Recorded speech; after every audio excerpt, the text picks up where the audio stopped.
Find yourself, live your dreams, understand your potential. Be a leader, be a catalyst for change. Franklin Magtunaw Drilon is a celebrity among Philippine public servants. He was the Secretary of Labor and Employment, Secretary of Justice, and Executive Secretary under the administrations of former Presidents Corazon Aquino and Fidel Ramos. He would later on have one of the longest tenures among Philippine senators. He was referred to as ang big man sa Senado.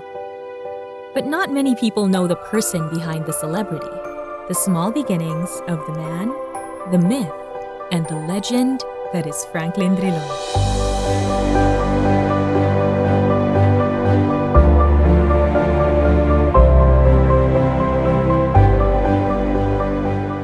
Well, Franklin was my classmate in high school for 4 years. There was only one class in every year. And so we were very close with each other. Oh, I have known him since high school days. He used to go swimming with my brother and cousins in the Iloilo River. He was then a small fellow, thin and tall. He was my student. He was under me in arithmetic. And I knew that he didn't like math very much. That's my impression. I remember Franklin Drilon as an older student when I entered UP. Actually, wala kami nag-abot sa UP. He is class 61, I think. I'm class 65. He was also a member of the Glee Club, which I founded. So one time, I called him, Franklin, I will ask you, tell me what is this in terms of percentage? 1/6, Franklin. 16 and 2/3%. Perfect, you got it right. So I cannot say that you don't like math very much. Aba, happy man siya. But it was not his forte.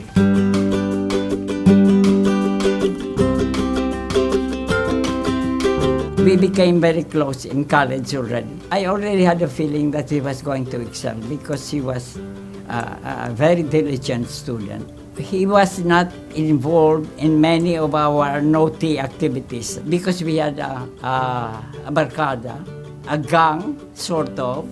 It was a very close group. Our hangout was a store beside the very famous Sunnyside store at the Viernes.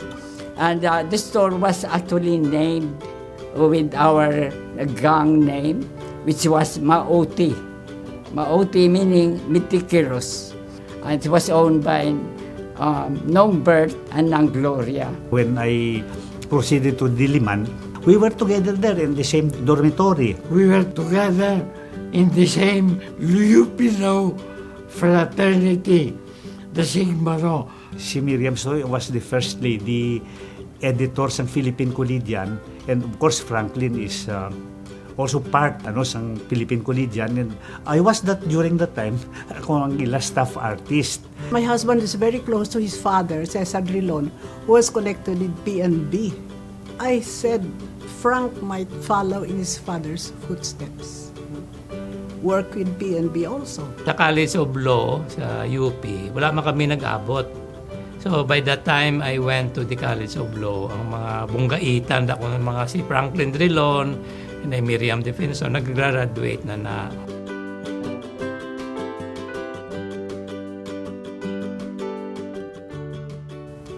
He started his law career in the law office of, I think, Sisip Salazar Law Office. Franklin was connected with Accra before, Angara Law Office.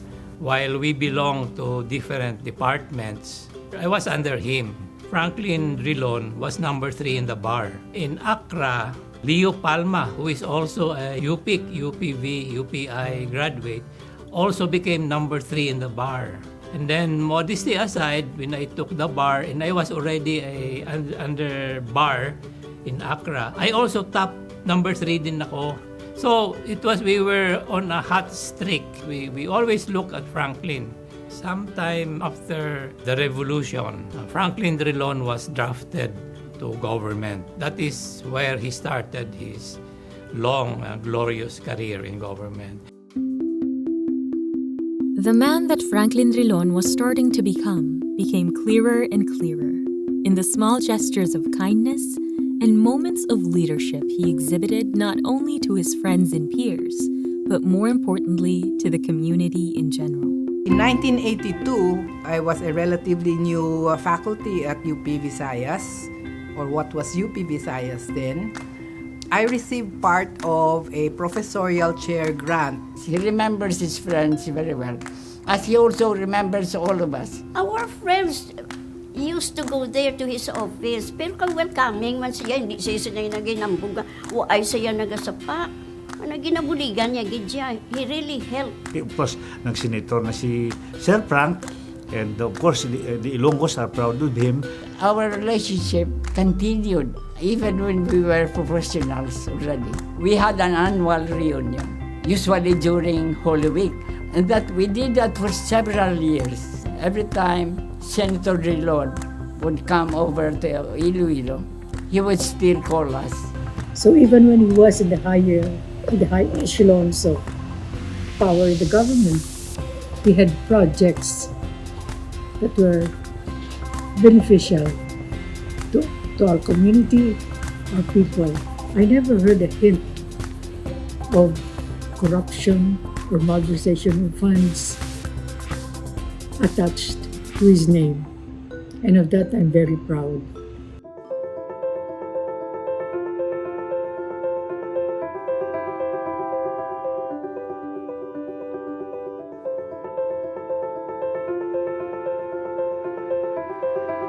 So I never tire telling people that it was Senator Drilon who was, I believe, instrumental in my being in the Supreme Court.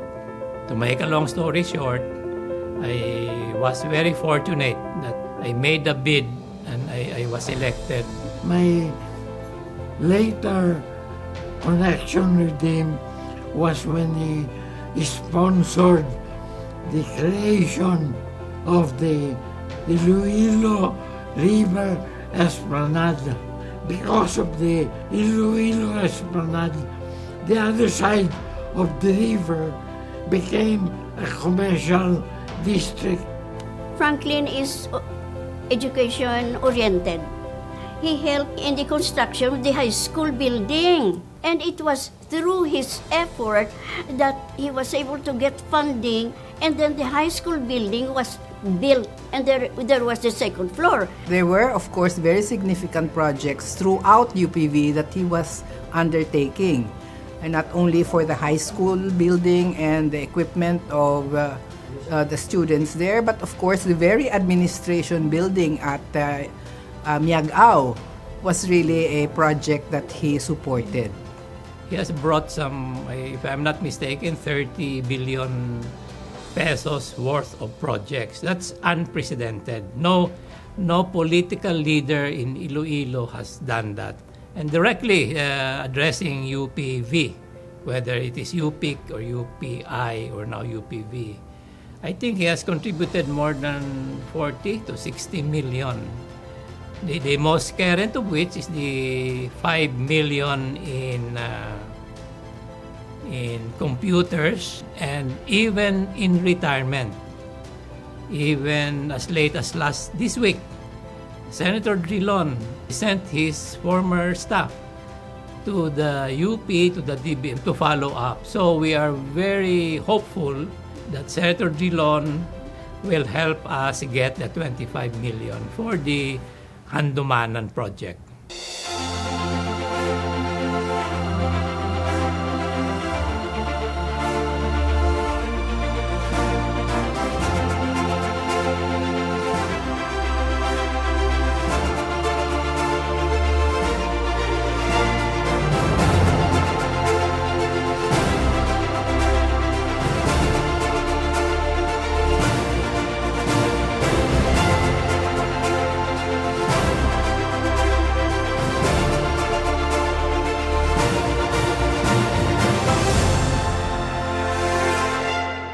King, you have served the country well. Rest if you must, but don't give up on Filipinos. Thank you for having been a role model of honesty and integrity, not only to us, but to so many others you inspire.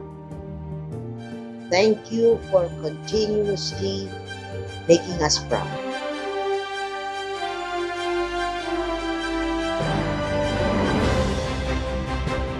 Dear Frank, congratulations for receiving this Lifetime Achievement Award. As far as I'm concerned, the most important thing that you have done for Iloilo. Senator Drilon, he is a reconnaissance man. He is the one responsible for all these big projects in Iloilo. So I would like to congratulate my friend, Senator Drilon, for this achievement, and I know very well that he deserves it.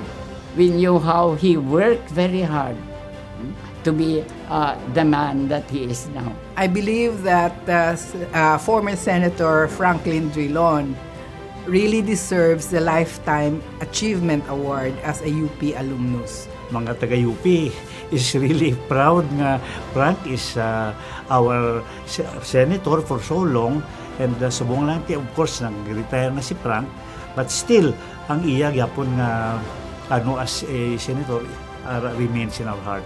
I pray and I hope that he will be sensitive to the plight of the Filipino people. I'm sure we will have many more to be proud of and to thank him for. I'm very proud to have been his teacher. He deserves that. My God, if there is anyone else who deserves it, it's Frank Drilon. Huh? Because we are not what we are now if it were not for Frank Drilon. I say without any qualification that in my book, you are the best president of the Republic of the Philippines that we never had.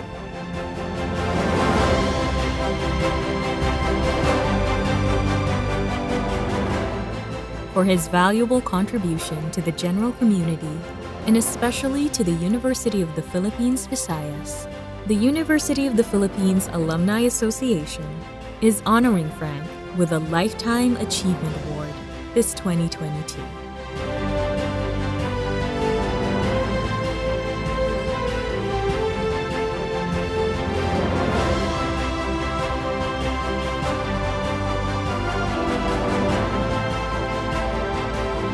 Undoubtedly, the legacy of former Senator Franklin Drilon will continue to benefit not only the UP community, but more importantly, the Filipino people.